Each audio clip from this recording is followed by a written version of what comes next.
Hello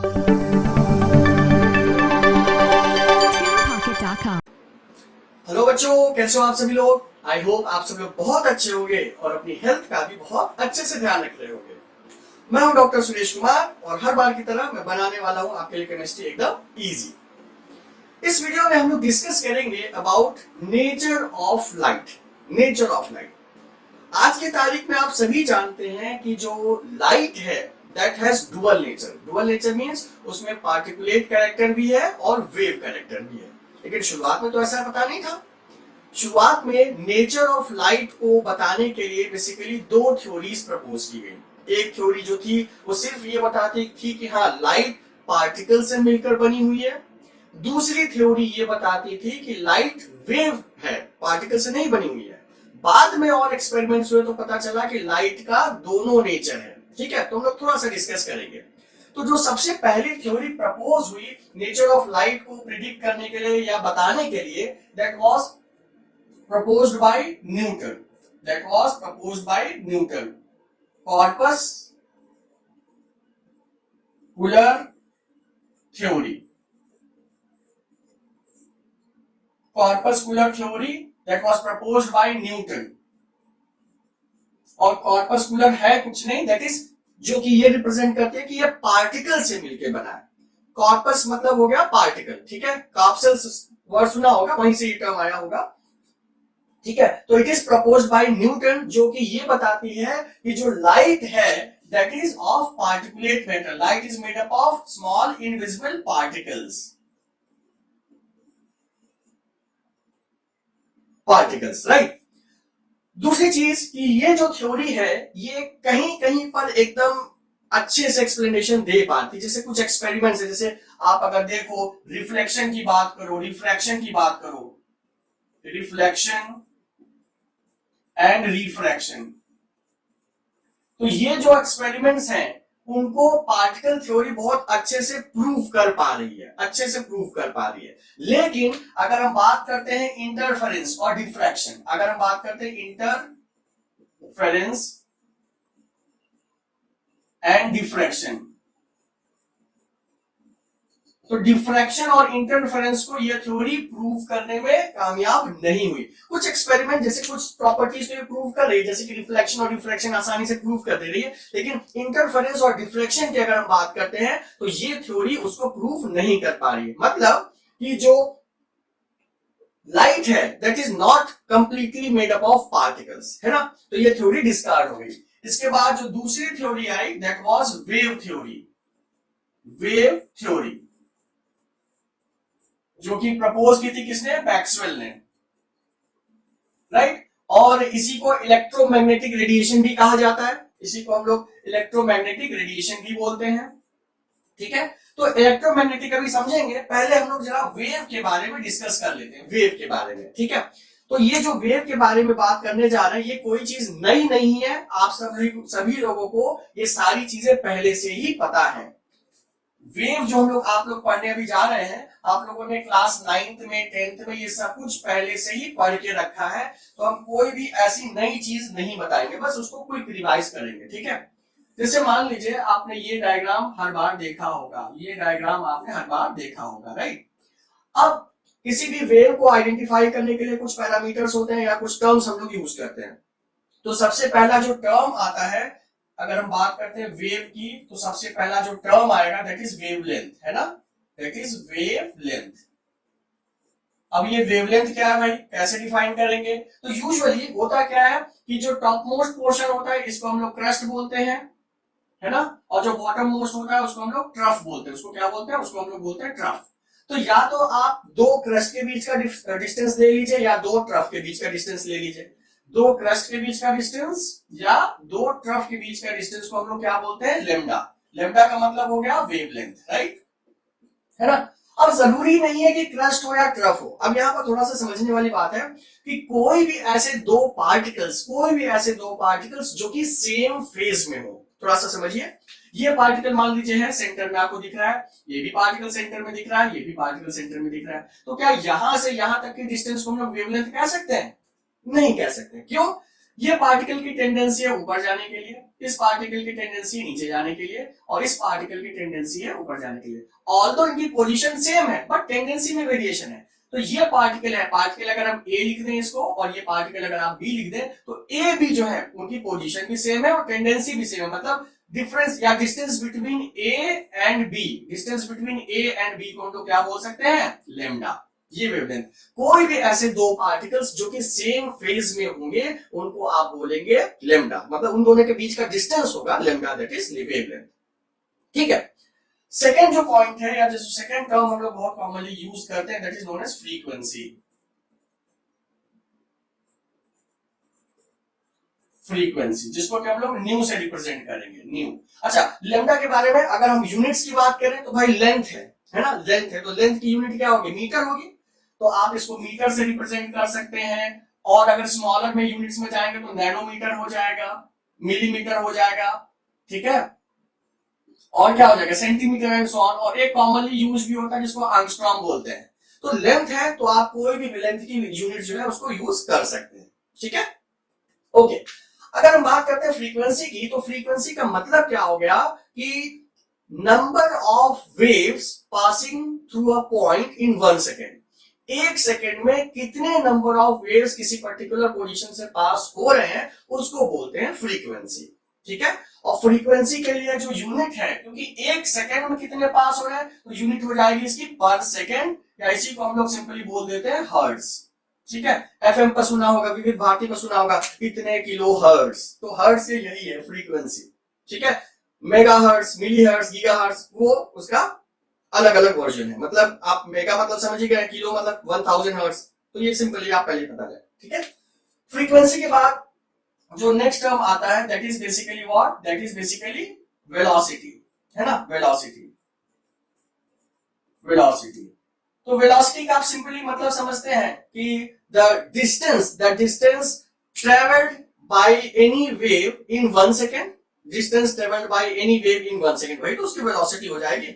velocity और speed पे difference पहले से ही आपको पता है, एक स्केलर क्वांटिटी है और एक वेक्टर क्वांटिटी है।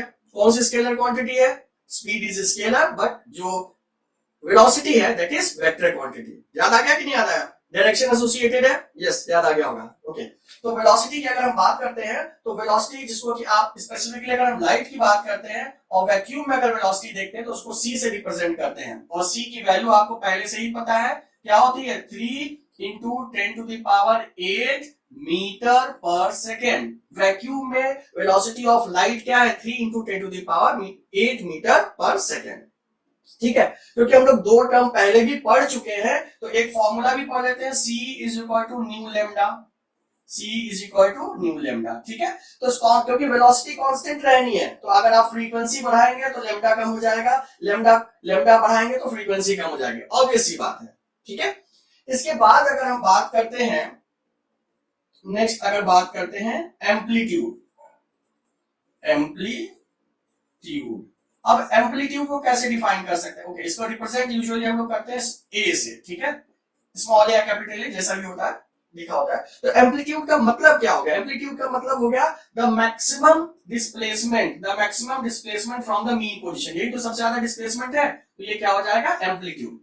ठीक है, तो एम्पलीट्यूड बेसिकली क्या रिप्रेजेंट करता है, एम्पलीट्यूड रिप्रेजेंट करता है इंटेंसिटी, स्ट्रेंथ।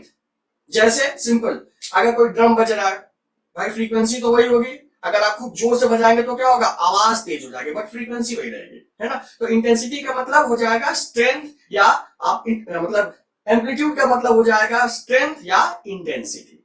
ठीक है, पॉइंट समझ में आ गया। ओके, नेक्स्ट जो हमारे पास पॉइंट है which is known as wave number. अब वेव नंबर क्या है, वेव नंबर का मतलब हो गया, वेव इसको हम लोग रिप्रेजेंट करते हैं न्यू बार से।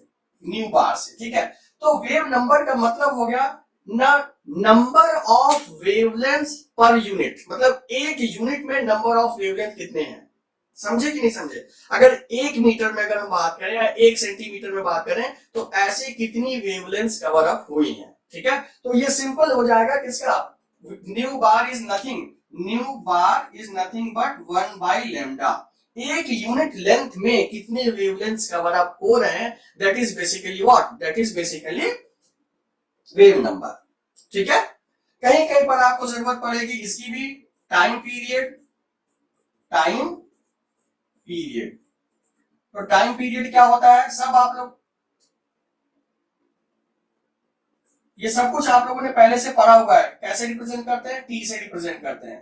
तो टाइम पीरियड क्या हो गया, मतलब एक वेवलेंथ कवर अप करने में कितना टाइम लगा, यही तो मतलब हो गया ना, एक वेवलेंथ कवर अप करने में कितना टाइम लगा, that is basically time period. तो ये कुछ सिंपल पॉइंट्स थे, सिंपल टर्म्स थे जो कि आपने पहले से ही पढ़ रखे, मैंने कोई नई चीज नहीं बताई है, आपको ये सारी चीजें पहले से ही पता है, बस उसका यूटिलाइजेशन कैसे करना है वो हम लोग डिस्कस करेंगे। तो ये तो सिंपल बात हो गई, किसकी, वेव की बात हो गई, है ना।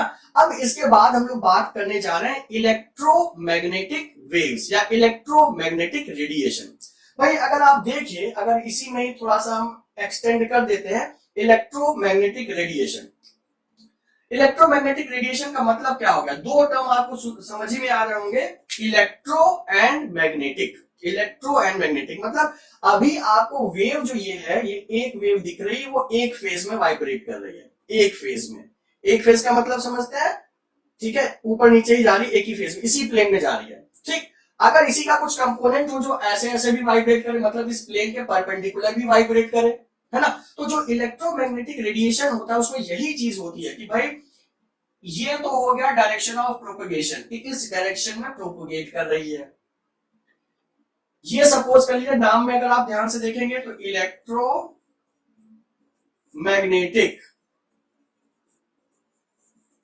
नाम से ही पता चल रहा है, एक कंपोनेंट होगा जो कि इलेक्ट्रिक फील्ड में, या आप समझ सकते हैं एक कंपोनेंट हो जाएगा इलेक्ट्रिक फील्ड से रिलेटेड और दूसरा हो जाएगा मैग्नेटिक फील्ड। मतलब इसी वेव को आप दो पार्ट में कर सकते हैं, एक तो हो जाएगा इलेक्ट्रिक फील्ड और दूसरा इसी इलेक्ट्रिक फील्ड के अगर परपेंडिकुलर आप बना लीजिए तो वो हो जाएगा मैग्नेटिक फील्ड, और ये हो जाएगा डायरेक्शन ऑफ प्रोपगेशन। कहने का मतलब हो गया कि जो वेव है ये बेसिकली दो प्लेन्स में जो है वो ऑसिलेट करती है या वाइब्रेट करती है, और ये दोनों प्लेन्स एक दूसरे के परपेंडिकुलर होंगे। मैं आपको डायग्राम से कोशिश करता हूं बताने के लिए। ओके, ये देखिए, सपोज ये हमारे पास है इलेक्ट्रिक फील्ड, ठीक है, तो इस प्लेन में ये वेव ऑसिलेट कर रही है।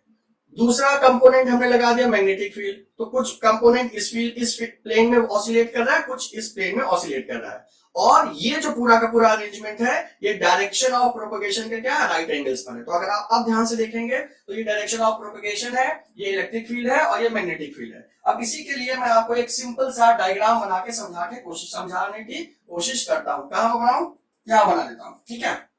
जो मैंने अभी आपको समझाया है उसी को मैं थोड़ा एक्सप्लेन करने की कोशिश करता हूं, और फिर से ये सारे टर्म्स एक बार वहां पर डिस्कस भी कर लेंगे ताकि ये चीजें एकदम अच्छे से क्लियर हो जाए, है ना। देखिए बच्चों, हम लोगों ने बात की है किसकी, इलेक्ट्रोमैग्नेटिक रेडिएशन। तो देखिए ये हमने बना दी डायरेक्शन ऑफ प्रोपगेशन, ये डायरेक्शन ऑफ प्रोपगेशन है। तो एक कंपोनेंट तो चलिए ये मान लिया इसके परपेंडिकुलर है और ये इस डायरेक्शन के परपेंडिकुलर है, तो ये मान लेते हैं हम थोड़ी देर के लिए इलेक्ट्रिक फील्ड, थोड़ी देर के लिए हम क्या मान लेते हैं इलेक्ट्रिक फील्ड। और इसको रिप्रेजेंट करने के लिए, आपके लिए आसान करने के लिए हम इसको कुछ एरोज से मार्क कर रहे हैं ताकि आपको समझने में आसानी हो। अभी आपको एक्सप्लेन कराते हैं। जो सेंटर वाली लाइन है that is basically representing the amplitude, क्योंकि वो मैक्सिमम डिस्टेंस है, और बाकी दो लाइनें आपको गाइड की तरह वर्क करेंगी जो कि कोरिलेट करने में आसान हो जाएगा, ठीक है। अब ध्यान से देखिए, ध्यान से समझने की कोशिश कीजिए, ये डायरेक्शन ऑफ प्रोपगेशन है, ठीक है, और ये जस्ट परपेंडिकुलर है, तो ये क्या हो जाएगा, ये हमने आपको जो ब्लू कलर से दिखाया है that is basically electric field component, ठीक। अब हम आपको ब्लैक मार्कर से ये मैग्नेटिक फील्ड, पहले यहां भी चेंज कर दें ताकि आपको समझने में आसानी हो जाए। जो ब्लैक से हम रिप्रेजेंट करने जा रहे हैं that is basically magnetic field. तो देखिए इसी के अगर हमें परपेंडिकुलर ड्रॉ करना है, इसी के ही अगर हमें परपेंडिकुलर ड्रॉ करना है, तो आप देखो बनाने का आसान तरीका क्या है, ये स्ट्रेट, ये इलेक्ट्रिक फील्ड, ये मैग्नेटिक फील्ड, यही तो हो गया। तो इस डायरेक्शन में होनी चाहिए, दैट मींस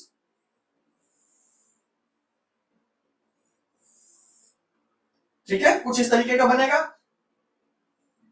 आपके लिए आसान करने के लिए मैक्सिमम डिस्टेंस क्या हो जाएगी, मैक्सिमम डिस्टेंस यही हो जाएगी, ये गाइड्स की तरह काम करेंगे। अब आपको आई होप समझ में आ गया होगा, ठीक है, ये मैक्सिमम डिस्टेंस ये गाइड हो जाएगा, तो आपको समझ में अब आ रहा होगा, है ना। तो यहाँ पर आपको इस तरीके से डायग्राम दिख रहा है जिसमें कि दोनों कंपोनेंट आपको दिखाई पड़ रहे हैं। इसको भी थोड़ा एक्सटेंड कर देते हैं, ठीक है। और ये जो था इसको हम ब्लैक की जगह ब्लू से ही बना दें ताकि आसान हो जाए सारी चीजें। ये इलेक्ट्रिक फील्ड कंपोनेंट और ये हो जाएगा आपका मैग्नेटिक फील्ड कंपोनेंट। तो इलेक्ट्रोमैग्नेटिक रेडिएशन में हो क्या रहा है, इलेक्ट्रोमैग्नेटिक रेडिएशन,